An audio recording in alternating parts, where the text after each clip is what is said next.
మీరు ఎప్పుడైనా చీకటి గదిలో ఒంటరిగా ఉన్నప్పుడు ఎవరో మిమ్మల్ని గమనిస్తున్నట్టు అనిపించిందా?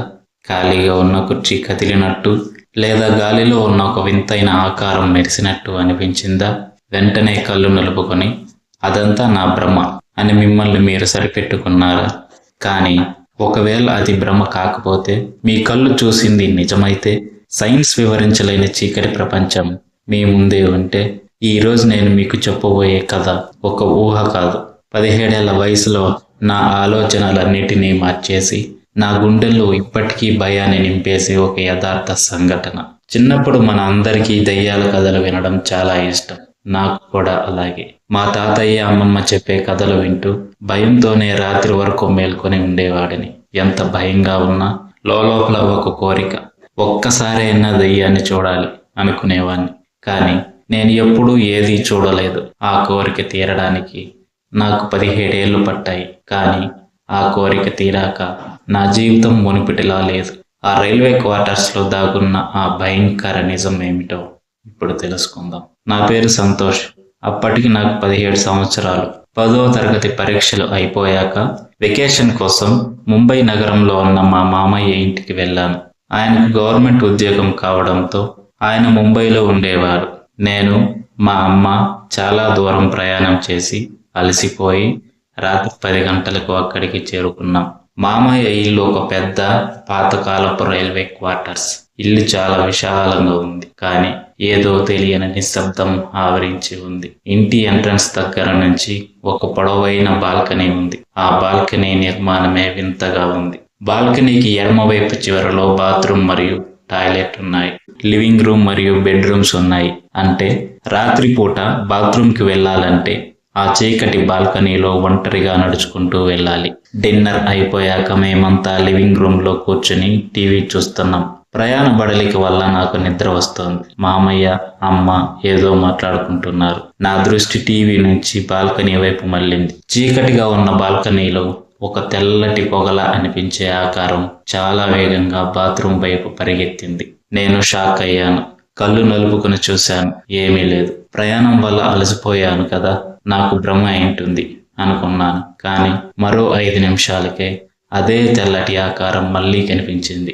బాల్కనీలో ఒక చివర నుంచి మరో చివరకు గాల్లో తేలుతున్నట్టు వెళ్ళింది. ఈసారి నాకు ఖచ్చితంగా అర్థమైంది, అది భ్రమ కాదు. నేను వెంటనే మామయ్యకు చెప్పాను. మామయ్య, బాల్కనీలో ఏదో తెల్లటి ఆకారం కదులుతోంది అని. అతను నవ్వుతూ అన్నాడు, ఒరేయ్, అవి పావురాలు అయి ఉంటాయి. ఇక్కడ పాత ఇల్లు కదా, పావురాలు ఎక్కువ అని. కానీ నా మనసు ఒప్పుకోవడం లేదు. పావురాలు అంత వేగంగా, అంత నిశ్శబ్దంగా తెల్లటి పొగలా కదలవు కదా. ఆ రాత్రి నాకు నిద్ర పట్టలేదు. బాల్కనీ వైపు చూడడానికే భయం వేసింది. మరుసటి రోజు ఉదయం నేను స్నానం చేయడానికి బాత్రూంలోకి వెళ్ళాను. ఆ బాత్రూమ్ బాల్కనీ చివరలో ఉంది కదా.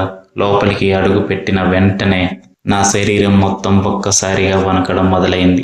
వేసవి కాలం అయినా బాత్రూమ్ లోపల చాలా చల్లగా ఉంది. ఎవరో నా వెనకాలే నిలబడి నా మెడ మీద ఊపిరి వదులుతున్నట్టు అనిపించింది. ఒక రకమైన కుళ్ళిన వాసన. నా మనసు చెబుతోంది, ఇక్కడ ఏదో చెడు జరుగుతోంది, వెంటనే ఇక్కడి నుంచి బయటికి వెళ్ళిపో అని. నేను స్నానం కూడా చేయకుండా ముఖం కడుక్కొని వెంటనే బయటకు వచ్చేశాను. మా అమ్మకి, మామయ్యకి మళ్ళీ చెప్పాను. ఆ బాత్రూంలోకి వెళ్తూ ఏదో భయంగా ఉంది, ఎవరో ఉన్నట్టు అనిపిస్తోంది అని. వాళ్ళు మళ్ళీ నన్ను నవ్వేసి, ఏమీ లేదు, నువ్వు కొత్త చోటుకి వచ్చావు కదా, అందుకే అలా అనిపిస్తోంది, భయపడొద్దు అన్నారు. కానీ అక్కడ నేను ఉన్న 5 రోజులు ఇలాంటి సంఘటనలు ఆగలేదు. బాల్కనీ దగ్గర అదే తెల్లటి ఆకారం కనిపించేది. బాత్రూంలోకి వెళ్ళగానే నా ప్రాణాలు పోయినంత భయం వేసేది. ఇంకో చోట కూడా నాకు అలానే భయం వేసేది. అది బెడ్రూమ్లో ఉన్న ఒక పాత ఇనుప పుస్తకాల అల్మరా. ఆ అల్మరా దగ్గరకు వెళ్ళగానే నా గుండె వేగం పెరిగేది. ఎవరో ఆ అల్మరా లోపల నుంచి నన్ను చూస్తున్నట్టు, నన్ను పిలుస్తున్నట్టు వింతైన అనుభూతి. ఆ 5 రోజులు నా జీవితంలో అత్యంత భయంకరమైన రోజులు. ఎట్టకేలకు వెకేషన్ పూర్తి చేసుకొని మా సొంతూరు వచ్చేసాను. ఆ సంఘటన తర్వాత 2 సంవత్సరాలు గడిచాయి.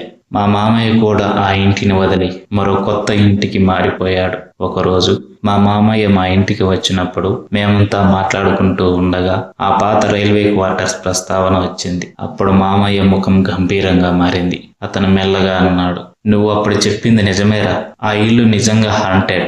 నేను నీకు అప్పుడు చెప్పలేదు భయపడతావని. కొన్ని సంవత్సరాల క్రితం ఆ ఇంట్లో ఒక అమ్మాయి ఉండేది. ఆమెకు పెళ్లి ఇష్టం లేదు, కానీ వాళ్ళ తల్లిదండ్రులు బలవంతం చేశారు. మనస్తాపంతో ఆ అమ్మాయి నువ్వు భయపడే ఆ బెడ్రూమ్లోని పుస్తకాల అల్మారా దగ్గర తనపై కిరోసిన్ పోసుకొని నిప్పు పెట్టుకుంది. మంటల్లో కాలుతూ తీవ్రమైన వేదనతో ఆ అమ్మాయి బాల్కనీ నుంచి బాత్రూం వైపుకు పరిగెత్తింది. నీళ్లు పోసుకొని మంటలు ఆర్పుకోవాలనే ఆశతో బాత్రూంలోకి వెళ్ళింది, కానీ దురదృష్టవశాత్తు ఆ బాత్రూంలోనే మరణించింది. ఆ విషయం విన్నప్పుడు నేను పూర్తిగా షాక్ అయ్యాను.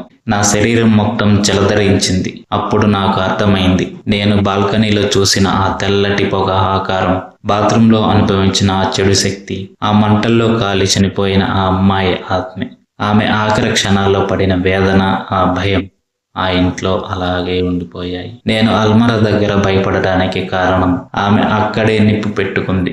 బాత్రూంలో భయపడడానికి కారణం ఆమె అక్కడే ఆఖరి శ్వాస విడిచింది. కొన్నేళ్ల తర్వాత కూడా ఆమె ఆత్మ బాల్కనీలో అల్మరా నుంచి బాత్రూం వరకు నిరంతరం పరిగెడుతూనే ఉంది. ఆ సంఘటన తర్వాత నేను దెయ్యాల కథలను సరదాగా తీసుకోలేదు. కొన్నిసార్లు మన కళ్ళు చూసింది భ్రమ కాదు, అది మనకు అర్థం కాని, సైన్స్ వివరించలేని మరొక ప్రపంచం. మన చుట్టూ మనతో పాటే ఆ చీకటి శక్తులు కూడా సంచరిస్తూ ఉండవచ్చు. జాగ్రత్త.